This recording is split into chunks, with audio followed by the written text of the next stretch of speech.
MBN 특별대담 대선 후보에게 듣는다. 이번에는 여야 통틀어 첫 대권 도전을 선언한 가장 젊은 대권 주자 박용진 더불어민주당 의원과 함께하겠습니다. 어서 오십시오. 네, 안녕하세요. 실물이 훨씬 나으시네요. 감사합니다. 예, 그런데 살이 많이 빠지신 것 같아요. 5월 9일에 처음 출마 선언을 하시고 많이 다니셔서 고생해서 그러신 건지. 이게 뭐 선거라고 하는 게요. 자기 마음대로 되는 게 아니에요. 그래서 네.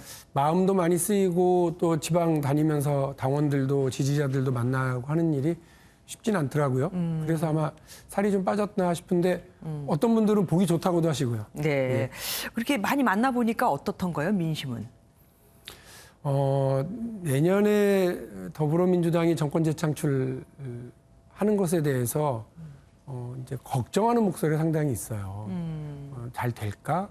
걱정하는 목소리가 있고요. 4.7 재보궐선거에서 국민들이 세게 경고를 하셨는데 네네. 여전히 큰 변화가 없는 것 같다. 그리고 뻔한 인물, 뻔한 구도로 뻔하게 지금 선거를 치르려고 하는 거 아니냐. 이런 비판의 목소리도 상당히 있으십니다. 이럴 그러면 때 뭐 보시기에 그럼에도 불구하고 이번에도 그러니까 내년에도 민주당이어야 한다고 생각하십니까? 예, 저는 그렇게 해야 된다고 생각합니다. 왜냐하면 민주당이 어쨌든 지금 제1야당이 보이고 있는 태도 그리고 대한민국 미래에 대해서 준비하는 정도에 비하면 민주당이 훨씬 더 준비되어 있고 또 많은 국민들의 삶을 책임질 수 있는 그런 정책과 비전을 가지고 있는 건 사실입니다. 예, 민주당이 좋아야지 야당이 싫어서 민주당을 뽑으면 안 될 것 같습니다. 더불어민주당 경선에서 이재명, 이낙연 두 후보 간 싸움, 그 명락대전이라고까지 말했었잖아요. 그 때문에 다른 후보들에 대한 주목도가 떨어졌습니다. 이걸 어떻게 타개하실 건가요? 두 분은 그렇게 네거티브 전투를 치르면서 내상을 입었다고 그러고요. 네. 치고 올라가야 되는 3위권 후보인 저는 중상을 입었고요. 네. 우리 민주당은 치명상을 입고 있는 상황입니다.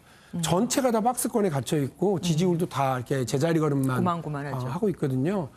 특히나 저처럼 젊은 후보가 새로운 인물, 새로운 비전으로 하얀 옷을 깨끗하게 다려입고 나왔는데 흙탕물 다 튀어가지고 지금 엉망이 된 그런 느낌? 제가 제일 많이 손해받고 손해 막심 이런 느낌인데요. 그럼에도 불구하고 이 국민들께 대한민국의 새로운 비전, 변화 이런 것들을 자꾸 얘기를 하고 정책적인 경쟁을 하기 위해서 노력을 하려고 합니다. 제가 그런 면에서 젊은 후보답게 그런 분위기를 더 만들어가고 조성해 나갈 수 있도록 하겠습니다. 부동산 정책에 대해서 좀 여쭤볼게요. 김포공항을 이전하고 그 자리에 아파트를 대량 공급하겠다라고 일찍이 발표를 하셨습니다. 예. 그러면은 지금 김포공항의 역할을 무시하는 건 아니시잖아요. 그럼요. 김포공항의 역할은 어디서 어떻게 하죠? 김포공항의 역할은 인천공항으로 이제 통합을 하는 예정이고요. 원래 인천공항을 개항할 때 김포공항은 다 이전하는 걸로 되어 있었습니다. 근데 그러다가 차일피일 미루면서 계속해서 국내선과 국외선까지도 국제선까지도 이렇게 김포공항으로 자꾸 취향이 오고 있기는 한데 인천공항 이제 4활주로가 개통을 했고요. 5활주로까지 열리면 그 충분히 수용이 가능한 것으로 제가 알고 있고 네. 아무런 뭐 기술적인 문제도 없습니다. 다만 어디에 그 부족한 주택을 지을 거냐라고 하는 부지 문제에 대해서 아무도 얘기를 하지 못하니까 저는 그 공약을 말씀드렸고 태릉이랑 용산에 대해서도 주택 공급을 할 수 있는 부지로 말씀을 드린 거거든요. 네. 중요한 건 부동산과 관련해서 우리가 민주당이 자꾸 시장하고 대결하려고 그런다. 싸우려고 그런다. 그런 자세를 버려야 된다가 제가 첫 번째입니다. 그래서 네. 좋은 집을 충분히 공급하는 그 전략이 필요하다는 것이 첫 번째고 두 번째는 시장에서 자꾸 없어지는 내 집 마련의 사다리.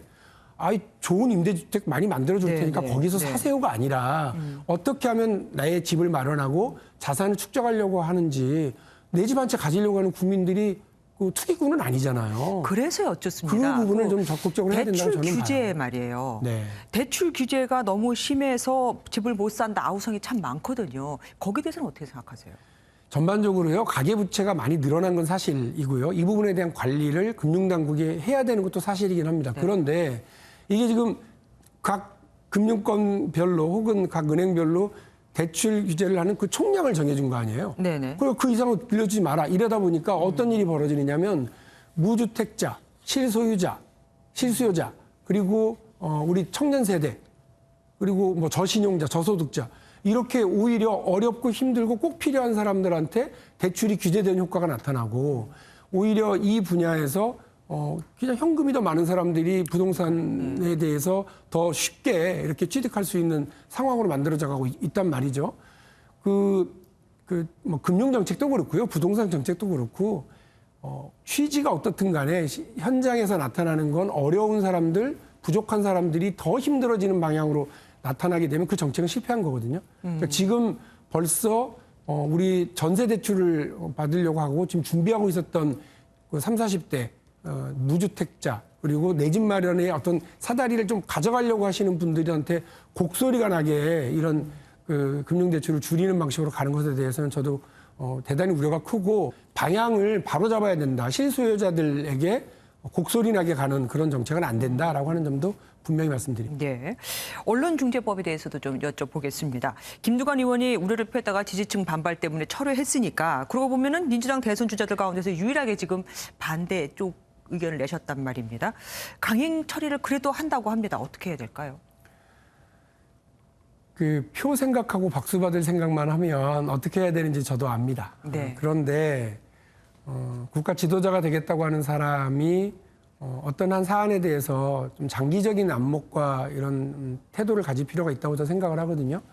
특히나 언론과 관련된 문제는 물론 문제 있는 언론 많고요. 잘못된 보도도 많이 있었습니다. 그러나 교각사루라고 합니다. 네네. 솥불 바로 잡으려다가 소를 잡아버리면 어떡하겠습니까? 그래서 저는 언론중재법이 가지고 있는 여러 가지 우려점들이 최대한 이제 국회를 통과하는 과정에서 합의되고 협의되고 이런 수순을 좀 잘 밟아가기를 바라고 있는 거고요. 그리고 얼마 전에 888 사회라는 것을 얘기하셨더라고요. 이게 뭡니까? 8시간 일하고 그걸 바탕으로 8시간 취미생활하고 8시간 쉬고 사랑하고 할 수 있는 그런 시간을 가져보자는 겁니다. 우리 사회가 어떻게 보면 그동안 대한민국을 부자로 만들려고 선진국으로 만들려고 국민들은 정말 애를 많이 썼거든요. 나라가 부자가 됐다고 그러는데 국민은 여전히 부자가 되지 못했고 대한민국은 선진국이 됐다고 하는데 국민들의 삶은 여전히 퍽퍽하잖아요. 그런 면에서 우리 청년들을 위해서 그리고 우리 국민들에게 조금 숨 쉴 수 있는 공간을 만들기 위한 여러 정책들, 경제성장 정책, 그리고 국부펀드 정책, 그리고 우리 청년들에게 쉴 공간들을 만드는 안식년제도, 비정규직에게 조금 더 여유가 될 수 있는 또 우리 미래를 생각해서 공무원연금에 대한 개혁 그리고 비정규직들에 대한 어떤 처우 개선 이런 부분들을 제가 말씀을 드리고 있는 겁니다. 지속 가능성이 없는 이런 복지 정책은 포퓰리즘 정책이에요. 국가 재정이 한없이 동원되는 정책은 저는 동의하지 않습니다. 네. 지속 가능한 이런 복지 정책을 만들려면 국민들의 노동과 노력이 존중받고 보상받을 수 있는 체제를 바탕으로 가야 된다고 생각하고요. 박용진이 그런 제도를 준비하고 있습니다. 그러면 제가 사실 마지막으로 드리고 싶은 질문이 왜 박용진이 후보가 돼야 되는가였거든요. 그거에 대한 답이 되는 겁니까? 그럼요. 누가 대한민국의 미래를 선진국 대한민국에 걸맞게 만들어 나갈 거냐. 그리고 전혀 다른 사회를 만들어 나갈 수 있을 것이냐. 30년, 50년, 100년의 기초를 닦는 그런 젊은 대통령이 되겠습니다. 오바마, 마크롱처럼 우리 사회도 이제 젊은 지도자가 나와서 미래를 국민들과 함께 준비할 그런 때가 됐다고 생각합니다. 예, 오늘 말씀 감사합니다. 네, 고맙습니다. 대선 주자에게 듣는다. 31일에는 유승민 예비후보를 모시고 얘기 나눠보도록 하겠습니다.